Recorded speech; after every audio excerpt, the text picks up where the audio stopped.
Cerca de 7 milhões de brasileiros são vítimas do diabetes. Mas o universo de pessoas que conhecem os sintomas e tratamentos da doença é bem menor.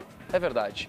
Para prevenir e enfrentar esse inimigo, muitas vezes silencioso, é preciso conhecê-lo melhor. Então preste muita atenção à reportagem da Rosana Cardim.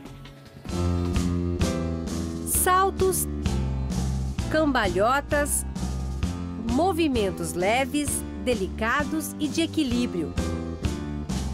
Elas não sabem ainda se vão seguir a carreira de ginastas, mas usam os exercícios para controlar uma doença. Não precisa ficar com medo. Você pode ter uma vida super normal com a diabetes.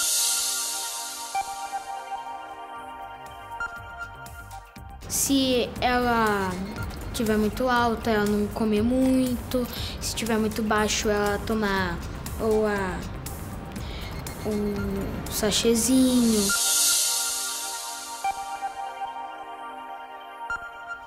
Os outros não conhecem essa doença e ficam falando que a pessoa é esquisita. Só que você está fazendo o melhor para a sua saúde, não precisa ligar o que eles estão falando.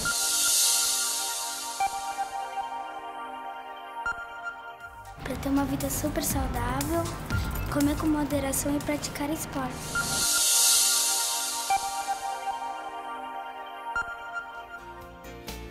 Falando assim, é difícil de acreditar que essas meninas têm entre 8 e 9 anos de idade. Elas aprenderam desde cedo a conviver com a doença, que chegou de uma hora para outra. Ela começou a apresentar uns sintomas clássicos, né? Que acho que todas as mães têm que ficar esperta com seus filhos. Aí ela começou a perder peso muito rapidamente. Dores abdominal, senti muito cansaço na escola e tomava muita água. E aí depois, logo depois que ela se queixou disso, ela começou a fazer xixi na cama. Quando fui dar banho nela, que percebi que ela estava praticamente com a pele no osso, eu falei, não, tem alguma coisa errada. A doença ocorre quando há um aumento da quantidade de açúcar no sangue, a glicose.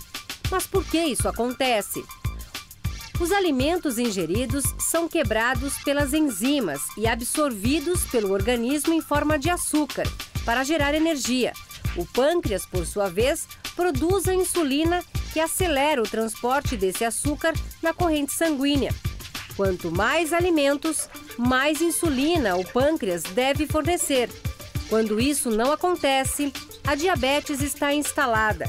No tipo 1, o paciente não produz insulina. E no tipo 2, ele produz uma quantidade pequena.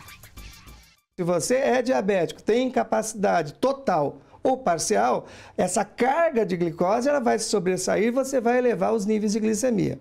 O tipo 1 tem influência genética absurda e deve ter uma influência ambiental também, mas já abre com a incapacidade funcional total do pâncreas para a feitura de insulina.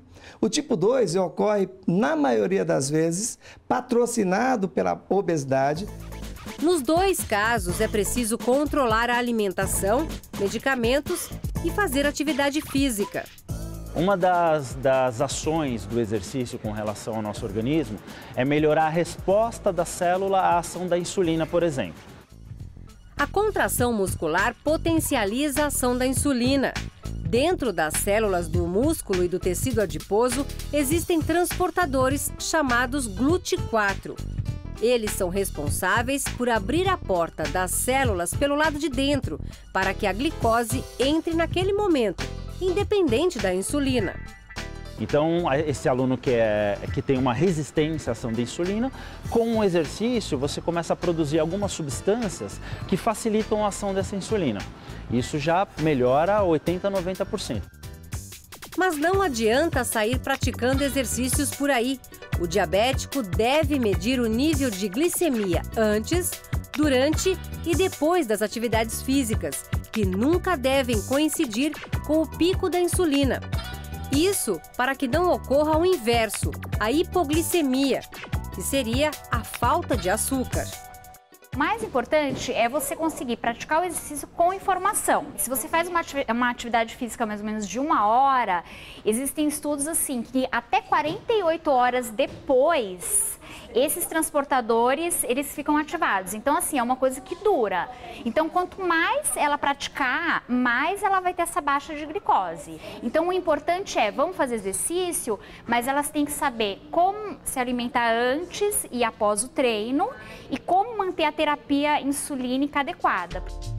Graças à Lei Federal 11.347 de 2006, essas meninas e milhares de diabéticos podem controlar a doença com mais facilidade.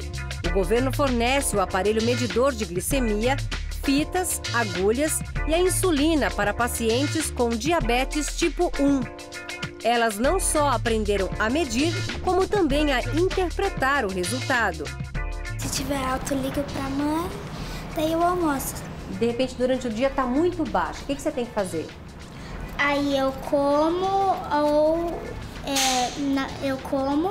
e eu tomo sachê de glicose ou torrão de açúcar. Tem que controlar. Não pode ficar muito baixa, é isso? Não. Por quê, hein? Porque senão pode entrar em coma. Essa organização não governamental desenvolve um trabalho educativo para as mães e as crianças com diabetes juvenil. O acesso à informação derrubou alguns mitos no tratamento da doença. Antes não podia comer doce, não se comia massa, não se comia gordura. Hoje em dia, não que é certo, né? Mas hoje em dia, na quantidade ideal, ela pode se comer de tudo. Segundo o Ministério da Saúde, no Brasil existem 10 milhões de diabéticos, 80% do tipo 2. E o que chama a atenção é que desses 80%, metade não sabe que tem a doença. E quando não trata adequadamente, pode causar doenças como infarto